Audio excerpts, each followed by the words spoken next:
Chapter 30 संचित कर्मों से किस तरह छूट सकते हैं। ऊपर देखा गया उस मुताबिक कर्म योग द्वारा क्रियमाण कर्म को कंट्रोल कर सकते हैं और छूट सकते हैं।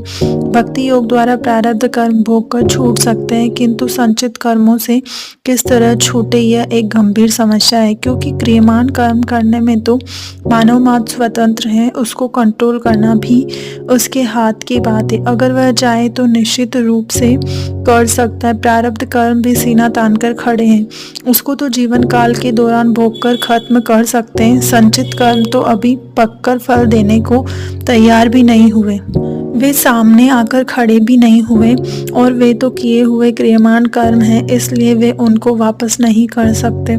एक समय थूका हुआ वापस नहीं ले सकते, एक बार बोला हुआ वचन जिस तरह वापस नहीं खींचा जा सकता। एक समय बंदूक से गोली छूट गई, वह जिस तरह वापस बंदूक में नहीं आ सकती, उसी तरह एक समय जो क्रियमाण कर्म हो गया, जो संचित में जमा पड़ा है, वह जीवन काल दरमियान पककर प्रारब्ध के रूप में जब भी सामने आकर खड़े होंगे तो उनको भोगे बिना छुटकारा नहीं हो सकता।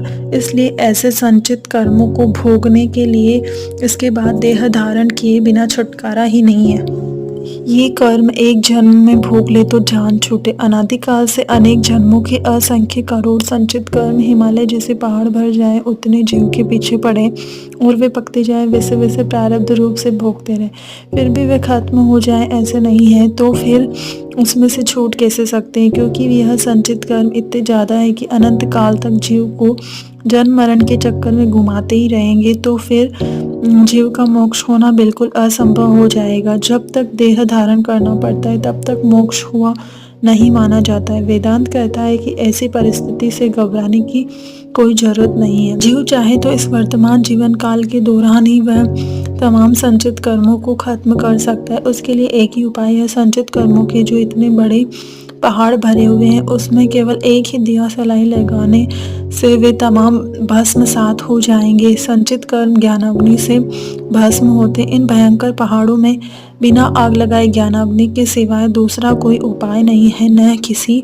काल इतने सब संचित कर्मों का खत्म होना संभव है। कर्म योग द्वारा क्रियमाण कर्म पर काबू पा सकते हैं और भक्ति योग द्वारा प्रारब्ध कर्मों का संपूर्ण रीति से भोग सकते हैं। उसी तरह ज्ञान योग के द्वारा अनादिकाल से अनेक जन्म जन्मांतर के एकत्रित हुए संचित कर्मों को भस्मसात कर सकते हैं, और ऐसा करके कर्म योग, भक्ति योग, ज्ञान योग द्वारा जीव मात्र तमाम क्रियमाण प्रारब्ध और संचित कर्मों से मुक्त होकर इसी जीवन काल के अंत में अवश्य मोक्ष प्राप्त कर सकते हैं। संचित कर्मों को ज्ञानाग्नि से जलाकर भस्म कर सकते हैं।